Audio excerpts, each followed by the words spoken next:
Hey, I have not done a video in a while. I'm just gonna be honest.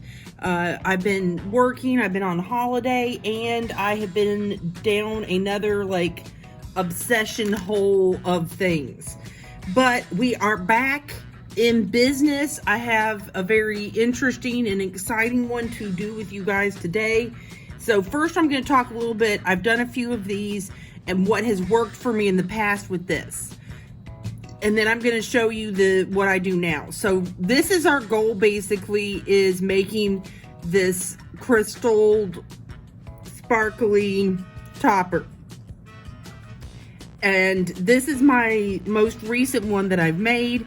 I like it with this clear background, but I'm going to do a theme of dark red and gold. And I have this leftover pre-mixed gold UV gel glitter that I used for another topper. And so I'm going to use that as the background, but you can just use clear on that and it looks fine. This is one of the first ones I ever made, and I completely covered it with the gel. And what happens is when you cover it with the gel like that, you lose the faceting of the jewels. It still looks good, but it doesn't look like how I want it to look. So I don't do that version anymore. And then this one is obviously with little round ones. I like the cleanness of this. And then this one has a bunch of different jewels, and I have to admit, in size, same color. I like this as well, but I think if you were to do different colors and different shapes, it would be overwhelming. So it's nice to have it cleanly one or the other. So those are the three ones I've already done, and I'm gonna do this themed one with the red. I can show you right here, these are some leftover. I have like these pinks and purples. This is leftover from the dark colored one. And then this is actually, it came in this mixed bag, and I spent hours sorting this. I couldn't find the colors I wanted in a mixed bag, so it was just all completely mixed.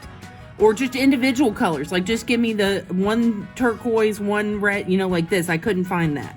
It probably exists somewhere, I just didn't find it. So this is light colors that aren't light purples and pinks. Those are gonna be a different topper. So this is like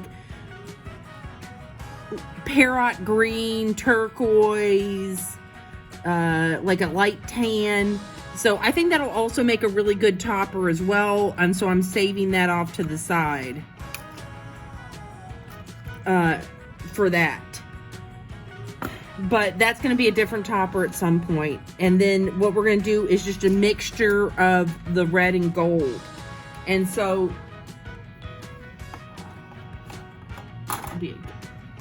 yes, let's do an interesting, a split cat eye. That could be very good. So what I do is basically I just do it in chunks. I'm going to spread a little of the gel, and then I have a like nail art device. It looks like this, a small ball and then a slightly bigger ball. And I just use wax. This is beeswax. I put a little beeswax on it. It makes it sticky. And then basically when I go in, I can pick up a jewel and place it in the gel. And once I have arranged everything and placed it in the gel, one of the things I also use is one of these nail wood tools to help me like push everything where I want.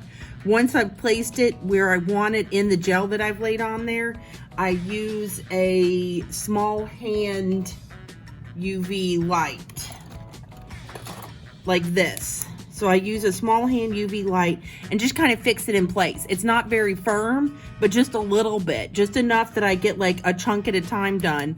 And then I'll just pop it in to the UV light to permanently set it much harder. But this gives me the freedom to do it in little chunks, and when I lift it up, it doesn't slide around when I put it in there. So this is the way I've been doing it. Carefully placing in pieces of gel. Once it's the way I want, I turn it on. And I want to point out another thing is that I've also started in the center and then done a little bit on each side, because you want to start one way and go the other way. But it does seem that it works a lot better if you start in the center. And that was from a makeup show I watched. They were talking about doing lips, and it's easier if you to make the lips even if you start in the center and work out. So I thought that makes sense. Let's do that for toppers too. So who says you don't learn anything from reality TV shows? All right, so I'm going to go into high speed, and you guys can basically see me very carefully doing this. It's going to take a while, and we'll put on some like background music.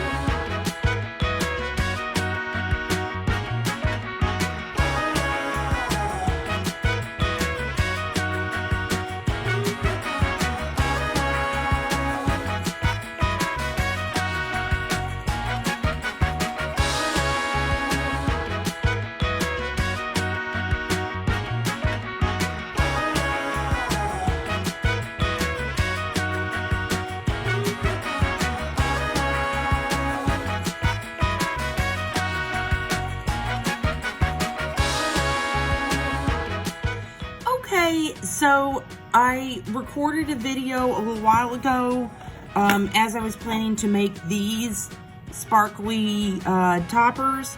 Unfortunately, the recording part of it, I didn't block it well, and you couldn't really see me doing it, that kind of thing.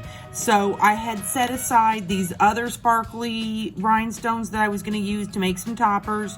So I did that so that you guys could see the process. So it's the same kind of thing.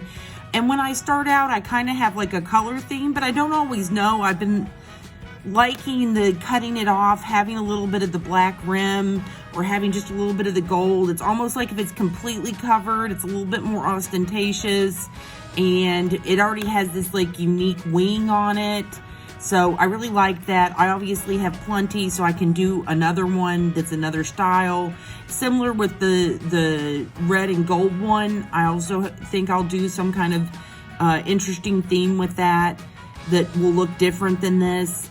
But I just wanted to show you guys, these are the finished products, and I'm pretty pleased with how they've been coming out.